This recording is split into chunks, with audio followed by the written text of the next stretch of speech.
اعوذ باللہ من الشیطان الرجیم، بسم اللہ الرحمن الرحیم۔ سورہ بقرہ کا چوتھا رکوع شروع ہے، آیت نمبر 30 ہے۔ فرماتے ہیں وَإِذْ قَالَ رَبُّكَ لِلْمَلَائِكَةِ إِنِّي جَاعِلٌ فِي الْأَرْضِ خلیفہ۔ اوپر اللہ تعالیٰ نے اپنی ظاہری نعمتوں کا ذکر کیا کہ اللہ تعالیٰ نے تمہیں پیدا بھی فرمایا اور تمہیں اللہ تعالیٰ موت بھی دے گا اور تمہیں دوبارہ زندہ کرے گا، تمہیں لوٹائے گا بھی، اور زمین اور آسمان تمہاری تخلیق سب اللہ تعالیٰ کی طرف سے ہے۔ تو تم ان ظاہری نعمتوں کے ہوتے ہوئے اللہ تعالیٰ سے دوری کیوں اختیار کرتے ہو، اللہ تعالیٰ کی ناشکری اور کفر کیوں کرتے ہو؟ آگے حق تعالیٰ شانہ اپنی باطنی نعمت کو ذکر فرماتے ہیں اور اپنے بندوں کو، تمام انسانوں کو متوجہ فرماتے ہیں کہ اللہ تعالیٰ نے تمہارے والد محترم حضرت آدم علیہ السلام کو فرشتوں سے سجدہ کروایا، اور شیطان ابلیس لعین اس نے سجدے سے انکار کیا تو اللہ تعالیٰ نے اس کو اپنی بارگاہ سے نکال دیا، وہ راندہ درگاہ ہو گیا۔ تو تم اللہ تعالیٰ کے احکام کو مانو، اللہ تعالیٰ کی طرف متوجہ ہو جو تمہیں نوازنا چاہتے ہیں، اور شیطان کے پیچھے نہ چلو جو تمہیں گمراہ کرنا چاہتا ہے اور تمہیں اللہ تعالیٰ کے عذاب اور سزا کا مستحق کروانا چاہتا ہے۔ دیکھیے وَإِذْ قَالَ رَبُّكَ لِلْمَلَائِكَةِ إِنِّي جَاعِلٌ فِي الْأَرْضِ خلیفہ۔ یاد کرو اس وقت کو جس وقت تیرے رب نے فرشتوں سے کہا کہ میں زمین میں ایک خلیفہ بنانے لگا ہوں۔ قالوا اتجعل فیہا من یفسد فیہا ویسفک الدماء۔ فرشتوں نے کہا اے اللہ، کیا آپ زمین میں ایسی مخلوق بنائیں گے جو اس میں فساد مچائے گی اور خون ریزی کرے گی؟ وَنَحْنُ نُسَبِّحُ بِحَمْدِكَ وَنُقَدِّسُ لَكَ، اور ہم آپ کی پاکی اور حمد بیان کرتے ہیں، وَنُقَدِّسُ لَكَ، اور آپ کی تقدیس بیان کرتے ہیں۔ قال انی اعلم ما لا تعلمون، حق تعالی شانہ نے فرمایا کہ میں وہ جانتا ہوں جو تم نہیں جانتے۔ اللہ تعالیٰ نے فرشتوں کے سامنے جو یہ بات رکھی، یہ بطور مشورہ نہیں تھی، کیونکہ اللہ تعالیٰ کو کسی سے مشورہ لینے کی ضرورت نہیں، بلکہ اللہ تعالیٰ نے حکمت اور بصیرت کے تحت فرشتوں کے سامنے بات رکھی کہ یہ کیا کہتے ہیں، اور ان کا جواب لوگوں کے لیے ایک بہت بڑی نصیحت بنے، اور میری طرف سے جو فیصلہ ہو وہ بھی لوگوں کے لیے بہت بڑی نصیحت بنے۔ تو اللہ رب العزت نے فرشتوں سے پوچھا اپنی حکمت و بصیرت کے تحت کہ میں زمین میں ایک مخلوق پیدا کرنے لگا ہوں جو میرے نائبین ہوں گے، میرے خلیفہ ہوں گے۔ تو انہوں نے، فرشتوں نے اللہ تعالیٰ سے یہ عرض کی کہ اللہ تو زمین میں کوئی ایسی مخلوق پیدا کرے گا جو اس میں فساد مچائیں گے اور خون ریزی کریں گے، کیونکہ اس سے پہلے جنات یہاں پر آباد ہو چکے تھے اور انہوں نے بہت زیادہ فسادات مچائے تھے۔ پھر اللہ تعالیٰ نے انسان کو پیدا کرنے کا ارادہ فرمایا، اور یہ ارادہ فرشتوں پر ظاہر فرمایا، اور انہیں یہ پتہ چل گیا کہ ان میں بھی خیر اور شر کا مادہ موجود ہے، دونوں مادے موجود ہیں۔ تو انہوں نے اللہ تعالیٰ سے یہ گزارش کی کہ اللہ پاک، ہم آپ کی تسبیح و تحمید اور تقدیس بیان کرنے کے لیے موجود ہیں، آپ ہمیں اس کام میں لگائے رکھیے۔ آپ ایسی مخلوق کیوں پیدا فرماتے ہیں جو زمین میں فساد مچائے گی، خون ریزی کرے گی، ایک دوسرے کو تکلیف دیں گے؟ کیونکہ اس سے پہلے جنات کے حالات واضح تھے۔ جنات میں اللہ تعالیٰ نے خیر اور شر دونوں کا مادہ رکھا ہے، لیکن شر کا مادہ غالب ہے، اور انسانوں میں اللہ تعالیٰ نے خیر اور شر دونوں کا مادہ رکھا ہے، لیکن خیر کا مادہ غالب ہے۔ اور فرشتے اللہ تعالیٰ کی ایسی مخلوق ہے جن میں شر کا کوئی مادہ ہی نہیں، خیر ہی خیر ہے۔ اور شیاطین ایسی مخلوق ہیں جن میں شر ہی کا مادہ ہے، خیر کا مادہ ان میں نہیں ہے۔ تو اللہ تعالیٰ کی طرف سے یہ منظور ہوا، اللہ تعالیٰ کو یہ منظور ہوا کہ کوئی ایسی مخلوق پیدا کی جائے جو خیر کو عام کرے، اگرچہ اس میں خیر اور شر دونوں کا مادہ ہو، وہ اللہ تعالیٰ کے احکام کو نافذ کرے،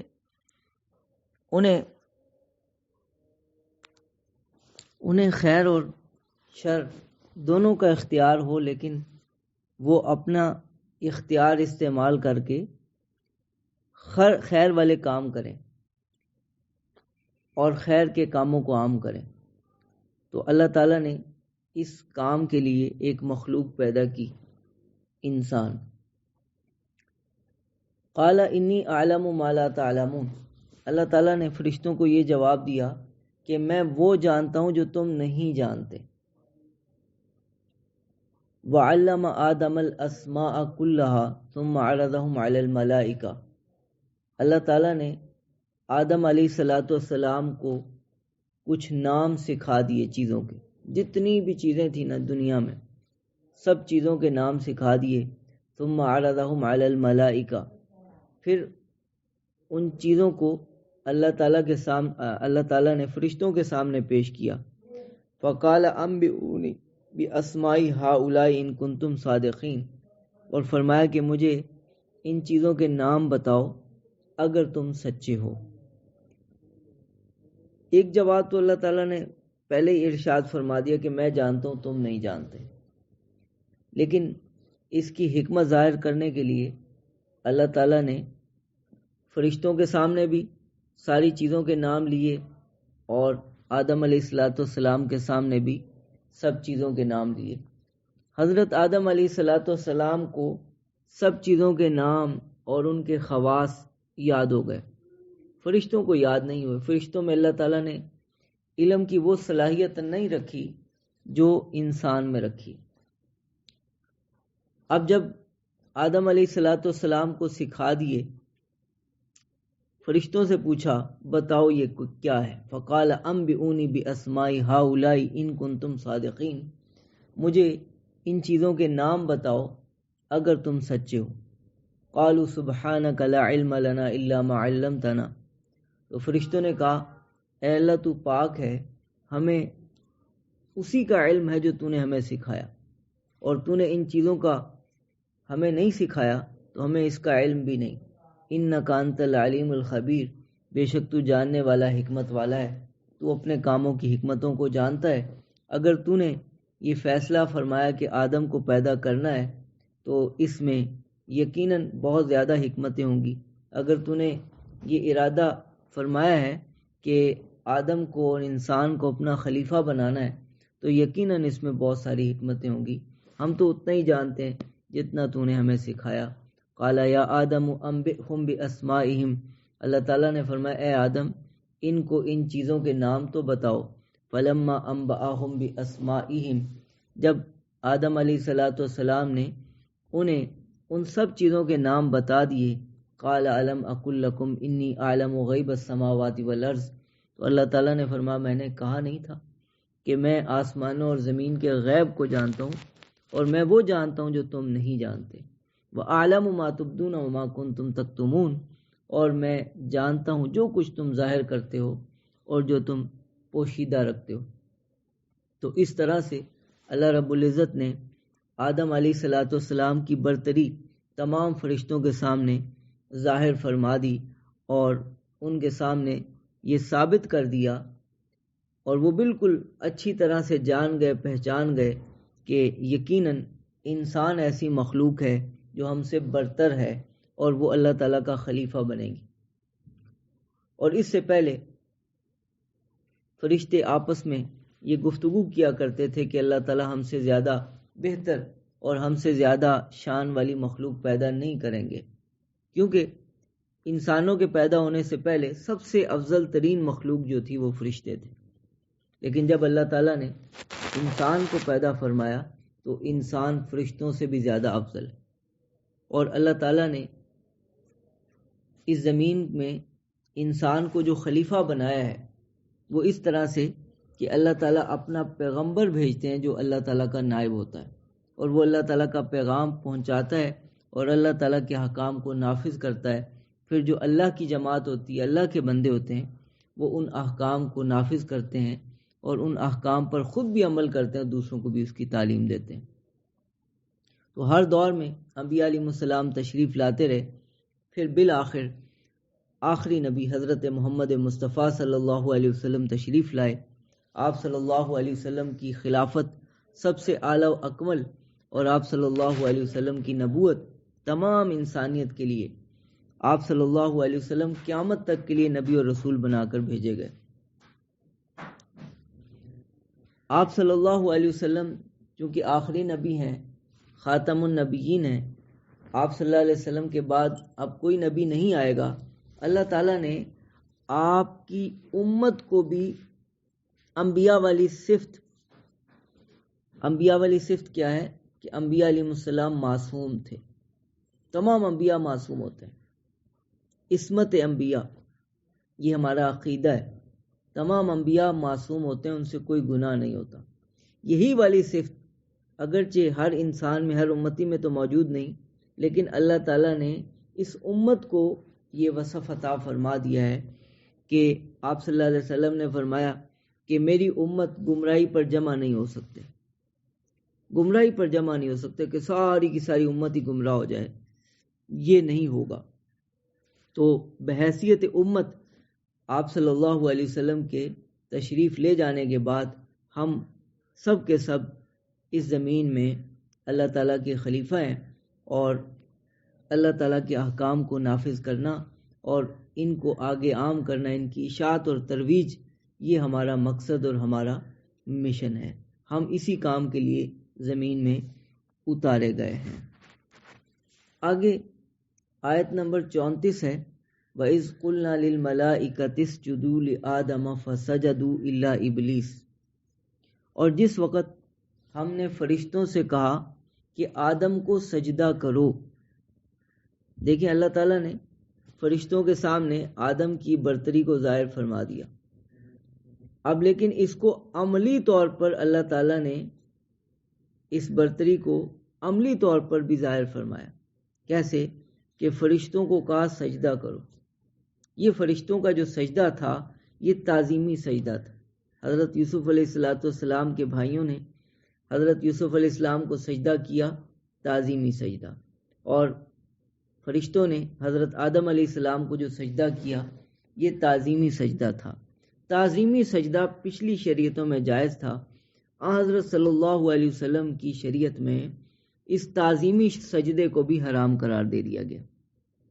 اگر کوئی کسی کی عبادت کرنے کی غرض سے کسی کو سجدہ کرے گا تو یہ تو شرک ہے، اور اگر کوئی عبادت کی غرض سے سجدہ نہ کرے بلکہ اس کی تعظیم کرنے کے لیے سجدہ کرے تو یہ شرک تو نہیں ہے، لیکن یہ ہے کہ یہ گناہ کبیرہ ہے، حرام ہے۔ پہلی شریعتوں میں جائز تھا۔ اللہ تعالیٰ نے فرشتوں سے کہا اسجدوا لآدم، آدم کو سجدہ کرو، فسجدوا الا ابلیس، سب نے سجدہ کیا سوائے ابلیس کے، ابا واستکبر وکان من الکافرین، اس نے انکار کر دیا اور وہ تکبر کرنے لگا، وکان من الکافرین، اور وہ کافروں میں سے ہو گیا، نافرمانوں میں سے ہو گیا۔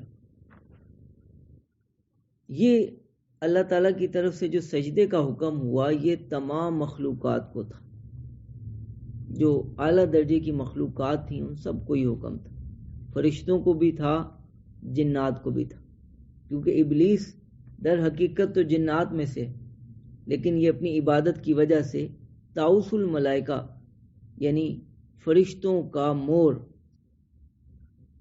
کہلاتا تھا، تو اس کو بھی اللہ تعالیٰ نے حکم دیا اور جنات کو بھی اللہ تعالیٰ نے حکم دیا، سب نے اس حکم کو پورا کیا سوائے ابلیس کے۔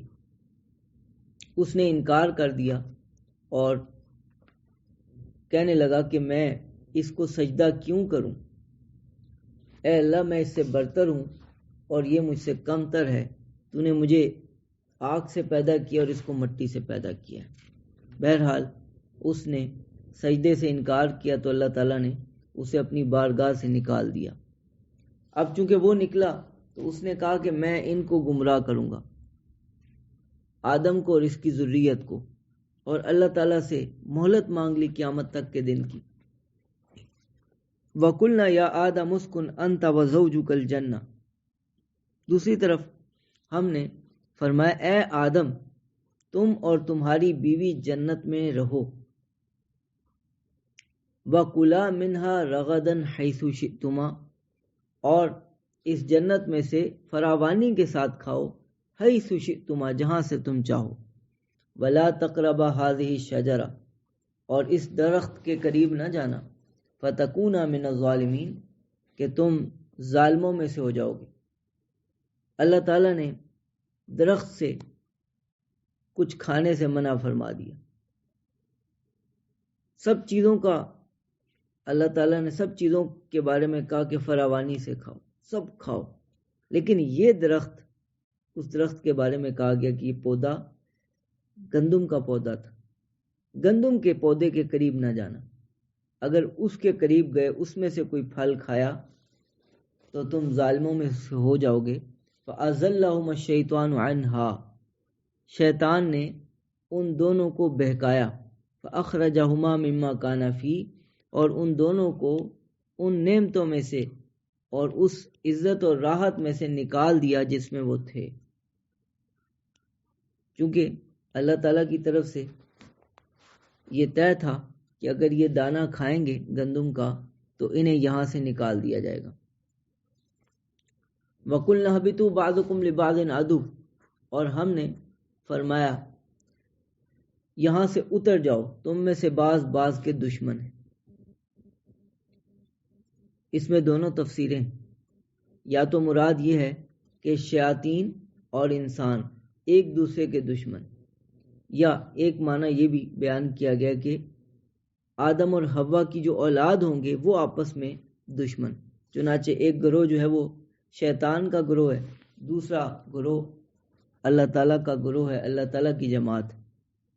وَلَكُمْ فِي الْأَرْضِ مُسْتَقَرٌّ وَمَتَاعٌ إِلَىٰ حِينٍ، اور تمہارے لیے زمین میں ایک ٹھکانہ ہے اور ایک وقت مقررہ تک کے لیے سامان ہے۔ تمہیں یہاں پہ ٹھہرنا ہے اور اللہ تعالیٰ کی فرما برداری کر لو گے تو پھر اللہ تعالیٰ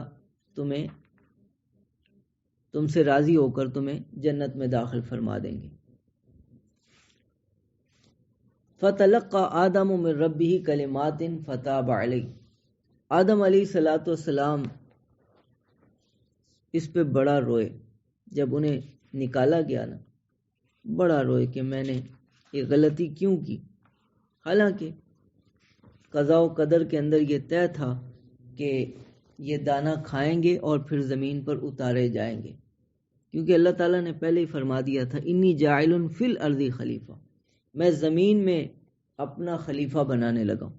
تو زمین میں اترنا ہی اترنا تھا، ابھی جنت میں ٹھہرے ہوئے تھے اور اسکن فرمایا تھا، یا آدم اسکن انت وزوجک الجنہ، اے آدم تم ٹھہرو، یہ نہیں کہا یہ تمہارا گھر ہے، فرمایا تم یہاں پہ رہائش اختیار کرو۔ تو یہ پہلے سے ہی طے تھا کہ جنت ابھی عارضی رہائش گاہ ہے، ابھی ان کو جنت کی وراثت اور جنت کی ملکیت نہیں ملے گی۔ وہ کب ملے گی؟ جب دنیا میں جائیں گے، راضی کر کے آئیں گے، تو پھر ان کو ہمیشہ ہمیشہ کے لیے اللہ تعالیٰ جنت میں ٹھہرا دیں گے۔ تو آدم علیہ السلام بڑا روئے، اور رونے پہ اللہ تعالیٰ نے کچھ کلمات القاء فرمائے۔ حضرت آدم علیہ السلام نے وہ کلمات کہے تو اللہ تعالیٰ ان پر مہربان ہوئے اور ان کی توبہ کو قبول کر لیا۔ وہ کلمات کیا تھے؟ ربنا ظلمنا انفسنا وان لم تغفر لنا وترحمنا لنکونن من الخاسرین۔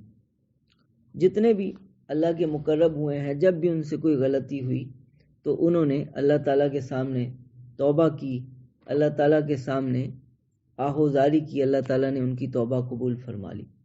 آدم علیہ السلام نے یہ کلمات کہے، حضرت موسیٰ علیہ السلام سے قتل ہو گیا تو حضرت موسیٰ علیہ السلام نے دعا کی، ربی انی ظلمت نفسی فاغفر لی، اے میرے رب میں نے اپنی ذات پر ظلم کیا تو مجھے معاف کر دے۔ حضرت یونس علیہ السلام نے یہ کلمات کہے، لا الہ الا انت سبحانک انی کنت من الظالمین، تیرے سوا کوئی معبود نہیں، تو پاک ہے، میں قصورواروں میں سے۔ تو آدم علیہ السلام کو ان کے رب کی طرف سے کچھ کلمات ملے، فتاب علیہ، اللہ تعالیٰ نے ان کی توبہ قبول کر لی، انہ هو التواب الرحیم، بے شک اللہ تعالیٰ توبہ قبول کرنے والے مہربان ہیں۔ قلنا اہبطوا منہا جمیعا، ہم نے فرمایا کہ اس یہاں سے اب سب کے سب اتر جاؤ۔ پہلے بھی فرمایا تھا اہبطوا بعضکم لبعض عدو، یہاں پہ دوبارہ فرمایا۔ پہلا جو فرمان تھا وہ بطور سزا کے تھا، حاکمانہ طور پر، اور یہ جو فرمان اہبطوا منہا جمیعا، سب کے سب اتر جاؤ، فرمان تبدیل نہیں کیا، لیکن یہ فرمان جو تھا یہ بطور حکمت کے تھا، یہ حکیمانہ ارشاد تھا کہ اترو، اب تمہارا امتحان ہے۔ ایک جماعت تم ہو اور ایک جماعت شیاطین کی ہے۔ فَإِمَّا يَأْتِيَنَّكُم مِّنِّي هُدًى فَمَن تَبِعَ هُدَايَ فَلَا خَوْفٌ عَلَيْهِمْ وَلَا هُمْ يَحْزَنُونَ، تمہارے پاس میری طرف سے ہدایت آتی رہے گی، جو بھی میری ہدایت کی پیروی کرے گا تو ایسے لوگوں پر کوئی خوف نہیں ہوگا اور نہ وہ غمگین ہوں گے۔ وَالَّذِينَ كَفَرُوا وَكَذَّبُوا بِآيَاتِنَا، اور وہ لوگ جنہوں نے کفر کیا اور ہماری آیتوں کو جھٹلایا، اولئک اصحاب النار، یہ لوگ جہنمی ہیں، ہم فیہا خالدون، یہ اس میں ہمیشہ رہیں گے۔ میری طرف سے ہدایت نامہ آئے گا، جو اس کی پیروی کرے گا تو اللہ تعالیٰ اس کو دوبارہ جنت میں داخل فرما دیں گے، اور یہ ہدایت نامہ انبیاء لے کے آئیں گے۔ ہمارے پاس قرآن کریم آیا ہے نبی کریم صلی اللہ علیہ وسلم کے ذریعے سے، اور اس امت کے علماء، صلحاء، مشائخ، نیک لوگ اس قرآن پاک کی تعلیمات کو عام کرنے کے لیے اپنی پوری کوششیں کر رہے ہیں، اور مجاہدین اس قرآن کو نافذ کرنے کے لیے پوری کوششیں کر رہے ہیں۔ تو یہ ایک اللہ کی جماعت۔ دوسری طرف بہت سے لوگ ہیں جو گمراہی پھیلا رہے ہیں اور گمراہی کو عام کرنے کی کوششیں کر رہے ہیں، خیر کے کاموں کو کرنے سے منع کرتے ہیں، روکتے ہیں، رکاوٹیں کھڑی کرتے ہیں، اور اسلام کے اور مسلمانوں کے دشمن بنے ہوئے ہیں، ان پر ظلم ڈھاتے ہیں۔ یہ سارے کے سارے شیاطین کے، یہ سارے کے سارے شیطان کی جماعت ہے۔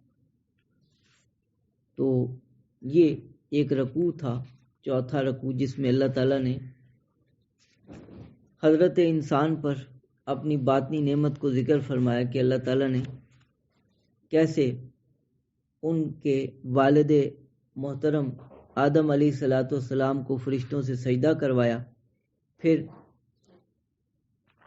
شیطان نے انہیں بہکا کر وہاں سے نکلوا دیا، اور وہ زمین میں بھی ان کا دشمن ہے اور ان کی اولاد کا دشمن ہے۔ اور میری طرف سے تمہارے پاس ہدایت آتی رہے گی، جو بھی میری ہدایت کو اختیار کر لے گا تو قیامت کے دن اسے کسی قسم کا کوئی خوف نہیں ہوگا اور وہ غمگین نہیں ہوں گے، اور جو لوگ کافر ہوں گے، ہماری آیتوں کو جھٹلانے والے ہوں گے، یہ لوگ جہنم میں جائیں گے اور ہمیشہ وہاں پہ رہیں گے۔ اس طرح سے یہ چوتھا رکوع مکمل ہوا۔ وآخر دعوانا ان الحمد للہ رب العالمین۔